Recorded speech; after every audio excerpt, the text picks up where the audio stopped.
আসসালামু আলাইকুম, welcome back to my channel. আশা করি সবাই ভালো আছেন। আজকে আমি গার্ডেনিংয়ের একটা ভিডিও নিয়ে আইছি।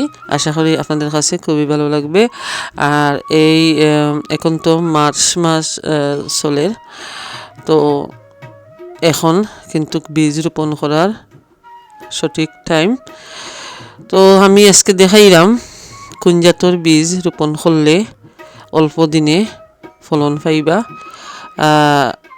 হাই বিডর জাতর বীজ রোপণ করলে, যেহেতু আমরা ইউরোপ কান্ট্রিতে বাস করি আর ঠান্ডার দেশও খুবই ঠান্ডা, বিশেষ করে ইউকেতে যারা আসেন বা অন্যান্য ইউরোপ কান্ট্রিতে যারা আসেন, এখন কিন্তু বীজ রোপণ করার উপযুক্ত টাইম।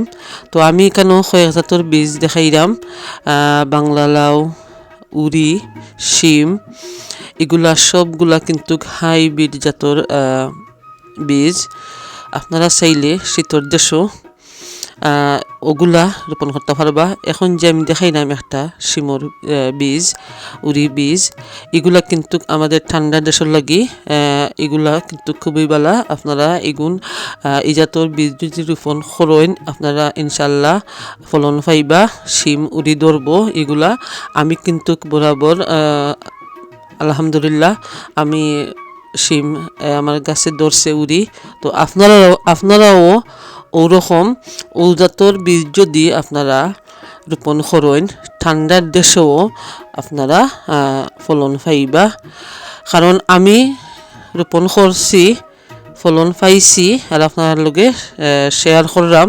আর আমি খুব ঠান্ডা এরিয়াত থাকি, এখানের মধ্যে খুব কম মানুষের গার্ডেনও বাংলা লাউ বা শিম, উড়ি ধরে, মানে খুবই ঠান্ডা। তো আপনারা যারা আমার মতন ঠান্ডা এরিয়াত থাকেন, আপনারা ও জাতর বীজ রোপণ করবা, ইনশাল্লাহ আপনার কাছে ফলন ধরবো।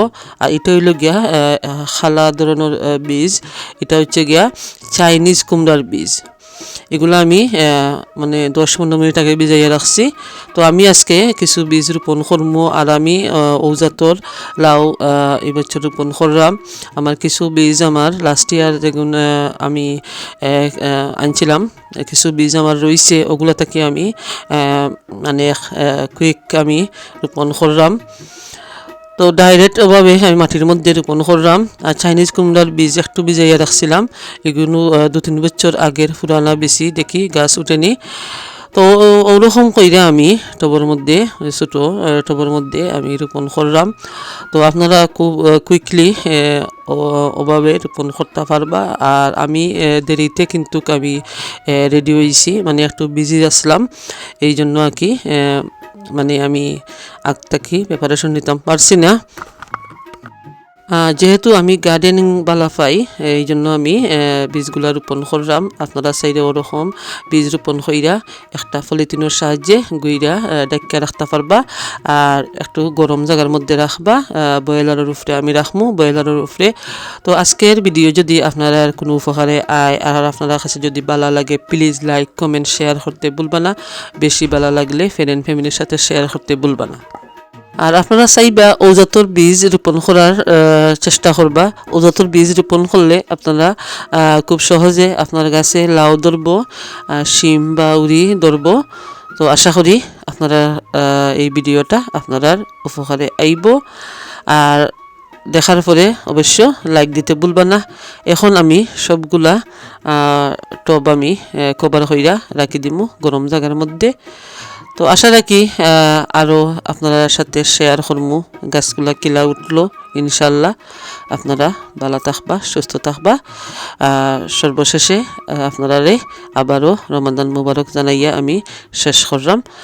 আল্লাহ হাফেজ।